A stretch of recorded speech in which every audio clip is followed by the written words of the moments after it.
Una, Philippine Eagle, Pithecopa Jeffrey.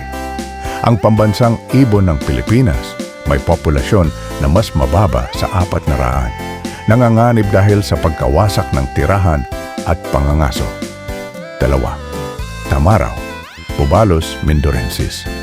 Isang uri ng kalabaw na matatagpuan lamang sa Mindoro, may populasyon na 480.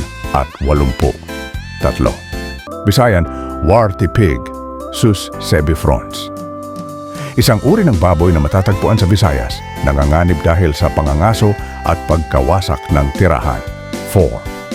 Philippine Crocodile, Crocodilus mindorensis. Isang uri ng buwaya na matatagpuan lamang sa Pilipinas, may populasyon na mas mababa sa 100. 5. Hawksbill Sea Turtle, Eretmochelys imbricata. Isang uri ng pagong na nanganganib dahil sa pangangaso at pagkawasak ng tirahan.